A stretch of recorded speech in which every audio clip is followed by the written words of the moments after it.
Hi everyone, welcome to my channel. என் சேனலில் எந்த video நீங்கள் மிஸ் பண்ணாமல் பார்க்கணுன்னா இந்த வீடியோ கீழே இருக்க சப்ஸ்கிரைப்ன்ற பட்டனை மறக்காமல் கிளிக் பண்ணிவிடுங்க. ஸோ நான் எப்போல்லாம் வீடியோ அப்லோட் பண்ணுறேனோ அப்போல்லாம் நீங்கள் மிஸ் பண்ணாமல் பார்க்கலாம். ஸோ ஒன்ஸ் வந்து அந்த ரெட் கலர் சப்ஸ்கிரைப் பட்டனை கிளிக் பண்ண பிறகு அது கிரே கலரில் உங்களுக்கு சேஞ்ச் ஆகிடும். அதே மாதிரி அது பக்கத்தில் இருக்க பெல் ஐக்கனும் கிளிக் பண்ணிட்டீங்கன்னா நான் வீடியோ அப்லோட் பண்ணும்போதெல்லாம் உங்களுக்கு ஒரு நோட்டிஃபிகேஷன் வந்துடும். ஸோ இன்னைக்கு இந்த வீடியோவில் நம்ம என்ன பார்க்க போகிறோன்னா ஒரு ரொம்ப பியூட்டிஃபுல்லான ஒரு டிசைனர் ப்ளவுஸ் தான் பார்க்க போகிறோம். ஒரு ரன்னிங் மெட்டீரியலில் நம்ம எப்படி டிசைன் பண்ணுறது நம்ம பார்க்கலாம். ஒரு பிளெயின் ஃபேப்ரிக் எடுத்திருக்கேன். இந்த பிளெயின் ஃபேப்ரிக்கில் ஆர்ம் ஹோல் ஷோல்டர்லாம் நம்ம ட்ரா பண்ணியிருக்கோம். இதோட டெப்த்து நான் எடுக்கிறேன். So depth is total depends, நீங்கள் எவ்வளோ நெக்லைன் டெப்த் வேணுமோ அந்த அளவு கொடுக்கலாம். இப்போ நான் மேலேருந்து ஒரு 8 இன்ச்சஸ்க்கு வந்து நெக்லைன் டெப்த் கொடுத்துருக்கேன். ஸோ இந்த லைனையும் மேலே ஷோல்டர் லைனையும் ஒன்றா கனெக்ட் பண்ணி இதில் ஒரு யூ நெக் லைன் நம்ம ட்ரா பண்ண போகிறோம். இது வந்து பார்த்திங்கன்னா ஒரு பிளெயின் ப்ளவுஸு, அதாவது ஒரு ரா சில்காக இருந்தாலும் சரி, சில்க் காட்டனாக இருந்தாலும் சரி, ஒரு சாரியோடு எப்படி மேட்சப் பண்ணுற மாதிரி ஒரு வீடியோ தான் இது. உங்கள் சாரியில் வந்து அந்த பார்டர் பீஸோ இல்லை உங்கள் சாரியில் இருக்க அந்த சின்ன பிட் பீஸை வச்சு எப்படி ஃபினிஷ் பண்ணணும்னு நான் காட்ட போகிறேன். அதே மாதிரி இது நெக்லைன் திருப்பத்துக்கு பார்த்தீங்கன்னா நான் நார்மலாக இன்டர்ஃபேஸிங் கேன்வஸ் யூஸ் பண்ணுவேன். ஆனால் இந்த வீடியோவில் இன்டர்ஃபேஸிங் கேன்வஸ் யூஸ் பண்ணாமல் உங்கள் துணியை நீங்கள் அந்த ஃபேப்ரிக்கே வச்சு எப்படி டர்ன் பண்ணுறதை நான் உங்களுக்கு காட்டுறேன். ஸோ ப்ளவுஸோட சேம் கலர் எடுத்துக்கோங்க. அதை ஒரு சின்னதாக மடித்து உங்கள் நெக்லைனுக்கு எவ்வளோ இருக்கோ அதை விட எக்ஸ்ட்ராவாக லென்த்தும் பிரெத்தும் அதிகமாக இருக்க மாதிரி வச்சு நெக்லைனுக்கு அடியில் இப்படி லே பண்ணிவிடுங்க. ஓகே, ஒன்ஸ் வந்து இதை லே பண்ண பிறகு துணி வந்து மூவ் ஆகாமல் இருக்க கீழேயும் மேலேயும் ஒரு சின்னதாக பின் பண்ணிவிடுங்க. பின் பண்ண பிறகு இப்போது நம்ம அடியில் இருக்க துணியை அதே யூ நெக்லைன், நம்ம ப்ளவுஸோட பேக் பேட்டர்ன் எப்படி யூ நெக்லைன் வந்ததோ அதே மாதிரி நம்ம கட் பண்ணி எடுக்கிறோம். ஸோ நிறைய பேருக்கு இன்டர்ஃபேஸிங் கேன்வஸ் கிடைக்கல, ஆனாலும் நீங்கள் இந்த மாதிரி நெக்லைன் பண்ணணுன்னா உங்கள் நார்மல் ப்ளவுஸ் துணியை வச்சே நீங்கள் இந்த மாதிரி ரெடி பண்ணலாம். ஓகே, ஸோ ஒன்ஸ் வந்து அதை கட் பண்ணி முடித்த பிறகு பார்த்தீங்கன்னா உங்களுக்கு இந்த மாதிரி இருக்கும். ஓகே, இதை சுற்றி கொஞ்சமாக ஒரு 1.5 இன்ச் அளவுக்கு விட்டுட்டு நம்ம கரெக்டாக அதே யூ நெக்லைனை நீட்டாக ஃபினிஷ் பண்ணுறோம். ஒரு ஸ்கொயர் மாயோ ரெக்டாங்குலோ இருக்க ஃபேப்ரிக்கை வந்து நல்லா நீட்டாக யூ மாதிரி கொடுத்து நம்ம ஃபினிஷ் பண்ணுறோம். இதுக்கு எது ப்ரிசைஸ் மெஷர்மெண்ட்லாம் இல்லை. ஸோ இப்போ பார்த்தீங்கன்னா நான் இந்த ஒரு பியூட்டிஃபுல்லான வைலட் கலர் ப்ரொக்கேட் ஃபேப்ரிக் எடுத்திருக்கேன். இதை வந்து ஒரு நீட்டாக லாங் ஸ்ட்ரிப்பாக கட் பண்ணி நம்ம ஒன்றா ஜாயின் பண்ண போகிறோம். ஸோ எனக்கு வந்து பார்த்திங்கன்னா எனக்கு வந்து ஆரஞ்சிஷ் பீச் கலர் நான் எடுத்திருக்கேன் ஃபேப்ரிக்கு. அதுக்கு மேட்ச் ஆகிற மாதிரி நான் வந்து நல்ல வைப்ரேட்டான ப்ரொக்கேட் ஃபேப்ரிக் வைலட் கலர் எடுத்திருக்கேன். உங்கள் சாரிக்கு என்ன கலர் மேட்ச் ஆகுதோ அந்த மாதிரி ஒரு ஃபேப்ரிக் நீங்கள் வந்து ப்ரொக்கேட் ஃபேப்ரிக்லேயோ இல்லை உங்கள் சாரிலேருந்து கட் பண்ணுற ஃபேப்ரிக்கோ நீங்கள் எடுத்துக்கலாம். ஸோ நேற்று நான் அப்லோட் பண்ணும்போது நிறைய பேர் கேட்டிருந்தாங்க, ஒரு காட்டன் சாரிக்கு வர அந்த சைடில் காட்டன் சாரியில் பார்த்தீங்கன்னா உங்களுக்கு வந்து நல்ல ஒரு பியூட்டிஃபுல்லான ஜரி மாதிரி பார்டர் வரும். அந்த பார்டரை என்ன பண்ணுறதுன்னு கேட்குறாங்க. அந்த பார்டரை நீங்கள் இந்த மாதிரி பேட்டர்னில் நீங்கள் தைக்கும்போது ரொம்ப அழகாக இருக்கும். ஸோ நம்ம ரெடி பண்ணி வச்சுருந்த நெக்லைனை ஒரு சின்னதாக ஒரு 1/4 இன்ச் உள்ளே மடித்து கொடுத்து இதை நம்ம தைக்கிறோம். ஸோ நார்மலாக இன்டர்ஃபேஸிங் கேன்வஸை வச்சு இன்டர்ஃபேஸிங் கேன்வஸ் மேலே மூடி நம்ம தைப்போம். இந்த வாட்டி இன்டர்ஃபேஸிங் கேன்வஸ் இல்லாமல் நான் உங்களுக்கு சொல்லி தரதுனால லைட்டாக ஒரு 1/4 இன்ச் வந்து மூடினாலே போதும், லைட்டாக மூடி நம்ம தைச்சிடலாம். அதே மாதிரி வெளியே வந்து நீங்கள் நாச்சஸ் கட் பண்ண தேவையில்ல. ஒருவேளை இன்டர்ஃபேஸிங் கேன்வஸ் யூஸ் பண்ணுறதா இருந்தால் நீங்கள் வெளியே நாச்சஸ் கட் பண்ண பிறகு தான் நீங்கள் அந்த கேன்வஸ் மேலே நீங்கள் டர்ன் பண்ண முடியும். ஸோ இந்த மாதிரி இதை கம்ப்ளீட்டாக நம்ம டர்ன் பண்ணிடலாம். ஸோ ஒன்ஸ் வந்து இதை வந்து தைச்சி முடித்த பிறகு இதை வந்து நம்ம பேக் சைடோட நல்ல பக்கத்தில் வச்சு நம்ம டர்ன் பண்ண போகிறோம். ஓகே, ஸோ இது வந்து back part of the blouse. Centre point 2 ஒன்றா மீட்டப் ஆகிற மாதிரி வச்சு சென்டரில் ஒரு பின் பண்ணிவிடுங்க. பின் பண்ணிவிட்டு ஒரு ஷோல்டர்லேருந்து இன்னொரு ஷோல்டருக்கு வரைக்கும் கரெக்டாக லே ஆகுதான்னு செக் பண்ண பிறகு நம்ம இதை தைக்க ஆரம்பிக்கலாம். ஸோ பிகினர்ஸாக இருந்தாலும் சரி, ஓரளவுக்கு எனக்கு தைக்க தெரியும்னு நினச்சாலும் சரி, ஃபர்ஸ்ட்டு பின் பண்ணிட்டீங்கன்னா உங்களுக்கு வந்து ஃபேப்ரிக் அந்த இடத்துலேருந்து மூவ் ஆகாது, தையிலும் நீட்டாக விழும், நெக்லைன் ஃபினிஷ் வந்து ரொம்ப நல்லாயிருக்கும். ஸோ எப்போவுமே நான் பின் பண்ணி காட்டுறது அதை யாராவது ஒருத்தராவது ஃபாலோ பண்ணுவீங்கன்றதுக்காக தான். ஏன்னா வெரி இம்பார்ட்டண்ட், பின் பண்ணி தைக்கிறது வந்து ரொம்ப இம்பார்ட்டண்ட். ஸோ இந்த மாதிரி நம்ம மேலேருந்து ஒரு சைட் ஷோல்டர்லேருந்து இன்னொரு சைட் ஷோல்டர் தைக்க போகிறோம். ஸோ உங்களுக்கு இந்த மாதிரி டிசைனர் ப்ளவுஸ்லாம் வேணும்னு நினச்சிங்கன்னா மறக்காமல் சேனலை சப்ஸ்கிரைப் பண்ணிவிடுங்க. அதே மாதிரி கீழே இருக்க தம்ஸ் அப் பட்டனையும் மறக்காமல் கிளிக் பண்ணிட்டீங்கன்னா எனக்கு தெரிய வந்துடும் இந்த மாதிரி நீங்கள் டிசைனர் ப்ளவுஸ் நிறைய எக்ஸ்பெக்ட் பண்ணுறீங்கன்னு.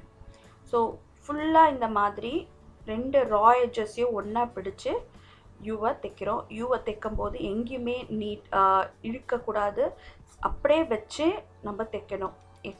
ஃபேப்ரிக் வந்து எந்த இடத்துலையும் ஸ்ட்ரெச் பண்ணக்கூடாது. ஜஸ்ட் லைக் தட் மேலே வச்சு நம்ம இதை தைச்சு ஃபினிஷ் பண்ணுறோம். ஸோ ஒன்ஸ் வந்து இந்த பீஸ் ஆஃப் ஃபேப்ரிக்கை நம்ம யூனெக்லைனில் வச்சு தைச்ச பிறகு இதை சுற்றி நம்ம நாச்சஸ் கட் பண்ணோம். ஸோ இதுக்கு வந்து பார்த்தீங்கன்னா மெயினானது நல்லா பாயிண்டி சிசர்ஸ் எடுத்துக்கோங்க, இல்லைனா வந்து கட்டர் கூட வச்சு நீங்கள் இந்த நாச்சஸ் கட் பண்ணலாம். ஸோ நாச்சஸ் கட் பண்ணும்போது த்ரெட்டை கட் பண்ணிட போகிறீங்க, அதை கொஞ்சம் பார்த்து நிதானமாக கட் பண்ணிவிடுங்க. ஒன்ஸ் நாச்சஸ் கட் பண்ண பிறகு பின்ஸ் ஏதாவது குத்திருந்தா அதெல்லாம் ரிமூவ் பண்ணிவிட்டு இப்போ இந்த இருக்க ஃபேப்ரிக்கை நம்ம ராங் சைடு வந்து டர்ன் பண்ண போகிறோம். இப்போ பார்த்தீங்கன்னா இது pretty side of the fabric, இதை வந்து நம்ம ராங் சைடுக்கு டர்ன் பண்ணிட்டோன்னா எல்லா ரா எட்ஜஸும் உங்களுக்கு வந்து ராங் சைட் ஆஃப் தி ஃபேப்ரிக்கில் போயிடும். ஓகே, ஸோ கொஞ்சம் கொஞ்சமாக மடித்து நீங்கள் பின் பண்ணிட்டீங்கன்னா தைக்கும் போது உங்களுக்கு ரொம்ப ஈஸியாக இருக்கும். அங்கே நீங்கள் மடிக்கும் போது ஏதாவது மேலே கீழே ஆகிடுச்சுன்னா நெக்லைன் வந்து ஷேப் வந்து மாறிடும். ஸோ வந்து தைக்கிறதுக்கு முன்னாடி கொஞ்சமாக டர்ன் பண்ணிவிட்டு பின் பண்ண பிறகு நீங்கள் தைக்கலாம். இதில் சின்ன சின்ன டிப்ஸ் தான். இந்த மாதிரி மேலேருந்து ஒரு ஷோல்டர்லேருந்து ஸ்டார்ட் பண்ணி அதே சீம் அலவன்ஸில் இன்னொரு ஷோல்டர் வரைக்கும் தைச்சு நம்ம இதை ஃபினிஷ் பண்ண போகிறோம்.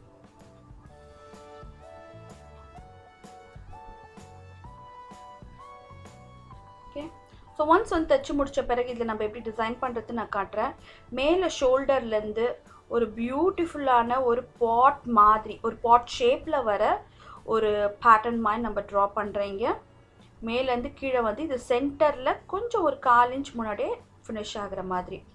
ஸோ எனக்கு இதே பேட்டர்ன் வந்து என்னோடய இன்னொரு சைடு வேணும். அதுக்காக இந்த மாதிரி ஒரு கார்பன் பேப்பரை வச்சு நான் ட்ரேஸ் பண்ண போகிறேன். ட்ரேசிங் பேப்பர் கூட நீங்கள் சொல்லலாம். இதை வச்சு நம்ம ட்ரேஸ் பண்ணலாம். ஸோ இந்த சைடில் இருக்கிறத நம்ம இந்த சைடு மார்க் பண்ணதுக்காக ட்ரேசிங் வீல் நான் யூஸ் பண்ணுறேன். ஸோ கார்பன் பேப்பர் பார்த்திங்கன்னா ஒரு 50 பைஸ் தான். 1 ரூபிக்கு வாங்கினா 2 பேப்பர் கிடைக்கும். கிட்டத்தட்ட ஒரு 4-5 மாதம் கூட வரும். நம்ம அவ்வளோ யூஸ் பண்ண பொறுத்து கிடையாது. பட் இந்த மாதிரி ட்ரேசிங் பேப்பர் யூஸ் பண்ணும்போது உங்களுக்கு வந்து பேட்டர்ன் இன்னும் கரெக்டாக எக்ஸாக்டாக அதே மாதிரி கிடைக்கும் உங்களுக்கு. ஸோ நிறைய பேர் கேட்டிருந்தாங்க இந்த ட்ரேசிங் பேப்பர் இல்லைன்னா என்ன பண்ணுறதுன்னு. நல்லா சாக்கை நல்லா அழுத்தி போடணும். அழுத்தி போட்டு மேலே துணி மேலே தட்டும்போது அந்த சாக்கோட டஸ்ட் வந்து இன்னொரு சைடில் உங்களுக்கு இம்ப்ரெஷனாக வரும். ஸோ இப்போ பார்த்தீங்கன்னா இந்த மாதிரி ஒரு லாங் ஸ்ட்ரிப்பை வந்து நான் கட் பண்ணி வச்சேன்னா ப்ரொக்கேட் ஃபேப்ரிக் கீழே வந்து ஒரு தையல் போட்டு வச்சுக்கோங்க. இதை வந்து இந்த லைன் மேலே நம்ம சின்ன சின்ன மடிப்பு மாதிரி கொடுத்து நம்ம இதை ஃபினிஷ் பண்ண போகிறோம். ஸோ கரெக்டாக அதே லைனில் குட்டி குட்டி மடிப்பு, அதாவது ப்ளீட்ஸ் சொல்லுவாங்க இல்லையா, அந்த மாதிரி ப்ளீட்ஸ் கொடுத்து இதை கம்ப்ளீட்டாக நம்ம ஃபினிஷ் பண்ணுறோம். நான் ஏற்கனவே ஒரு சைடு ஃபினிஷ் பண்ணியிருக்கேன். இப்போ இன்னொரு சைடை அதே மாதிரி எப்படி நீட்டாக ஃபினிஷ் பண்ணுறது தான் இப்போ நம்ம பார்க்க போகிறோம். ரொம்ப சிம்பிள் பட் வெரி வெரி பியூட்டிஃபுல்லாக இருக்கும். ரொம்ப ரொம்ப எலிகண்ட்டாகவும் இருக்கும். ரொம்ப வந்து ஓவர் டிசைன் பண்ணாமல் ரொம்ப நீட்டான டிசைன். இது பார்க்கவும் ரொம்ப அழகாக இருக்கும். ஸோ கான்ட்ராஸ்டிங் கலரில் போகும்போது இது ரொம்ப பியூட்டிஃபுல்லாக இருக்கும்.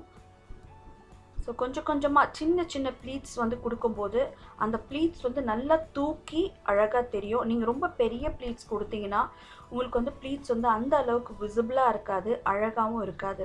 ஸோ முடிஞ்ச அளவுக்கு குட்டி குட்டி ப்ளீட்ஸ் கொடுத்து இதை நீங்கள் ஃபினிஷ் பண்ணுங்கள். அதே மாதிரி என் வீடியோவில் ஏற்கனவே ஸ்லீவ்ஸ்க்கும் இந்த மாதிரி ப்ளீட்ஸ் கொடுத்து நான் ஃபினிஷ் பண்ணியிருந்தேன். ஸோ இது வந்து பேக் பீஸாகவும் ஸ்லீவ்ஸ்க்கு வந்து அந்த ப்ளீட்ஸ் பண்ண ஸ்லீவ்ஸ் நீங்கள் போடும்போது ப்ளவுஸ் வந்து சூப்பர்பாக இருக்கும். ஒரு பட்டு சாரிக்கு இந்த டிசைன் பண்ணும்போது சிம்பிளாக இருக்கும், பட் ரொம்ப ரொம்ப ரொம்ப எலிகண்ட்டாக இருக்கும். ஸோ இந்த மாதிரி தைச்சி இந்த கம்ப்ளீட் ப்ளவுஸை நான் வந்து ஃபினிஷ் பண்ண போகிறேன். குட்டி குட்டி ப்ளீட்ஸ் வச்சு மேலேருந்து கீழே வரைக்கும் நான் இந்த மாதிரி தைக்கிறேன். ஸோ இன்னொரு சைட் பார்த்தீங்கனாலே தெரியும், நான் ஏற்கனவே இன்னொரு சைட் ஃபினிஷ் பண்ணியிருக்கேன். அதை ஃபினிஷ் பண்ணுறதுக்கு கொஞ்சம் டிசைனில் இருக்க எட்ஜிங் லேஸ் நான் யூஸ் பண்ணியிருக்கேன். ஓகே, இந்த எட்ஜிங் லேஸ் பார்த்திங்கன்னா கொஞ்சம் பேட்டர்ன் ஒர்க் இருக்க மாதிரி இருக்குது. இந்த எட்ஜிங் லேஸை கரெக்டாக அந்த த்ரெட்டு தெரியாத மாதிரி த்ரெட்டு மேலே வச்சு நம்ம ஒரு தையல் போட்டு இதை கம்ப்ளீட்டாக ஃபினிஷ் பண்ணிடலாம்.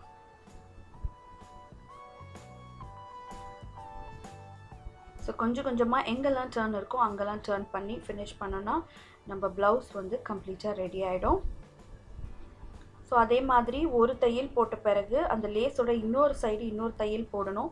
ரொம்ப மெலீஸ் லேஸாக தான் இருக்குது சொல்லிட்டு ஒரு தையல் போட்டிங்கன்னா லேஸ் வந்து கொஞ்சம் தூக்கணமாக இருக்கும். அது வந்து அந்தளவுக்கு நல்லா இருக்காது. ஸோ இதை தைச்சி முடிச்சோன்னா நம்ம ப்ளவுஸ் வந்து ரெடி ஆகிடும். ஸோ இதுதான் end result of the blouse. ரொம்ப பிரிச்சியாக ரொம்ப ரொம்ப ரொம்ப அழகாக இருக்குது. எனக்கு ரொம்ப பிடிச்சிருக்கு. கண்டிப்பாக இந்த வீடியோவை எல்லாருமே ட்ரை பண்ண. ரொம்ப சிம்பிளாக எலிகண்ட்டான ப்ளவுஸ் உங்களுக்கு ரெடி ஆகிடும். ஸோ இந்த வீடியோ பிடிச்சிருந்தாலும் இந்த மாதிரி சிம்பிள் டிசைனர் ப்ளவுஸ் வீடியோஸ் வேணும் நீங்கள் நினச்சாலும் மறக்காமல் என் சேனலை சப்ஸ்கிரைப் பண்ணிடுங்க. அதே மாதிரி கீழே இருக்க தம்ஸ் அப் பட்டனையும் மறக்காமல் கிளிக் பண்ணிவிடுங்க. ஸோ இந்த நெக்லைனுக்கு இன்னும் கொஞ்சம் பியூட்டிஃபுல்லான எஃபெக்ட் கொடுக்க நான் பீடர் லேஸ் கொடுத்துருக்கேன். ஸோ பிடிச்சிருக்கோன்னு நினைக்கிறேன். So see you next time. Take care. Bye bye.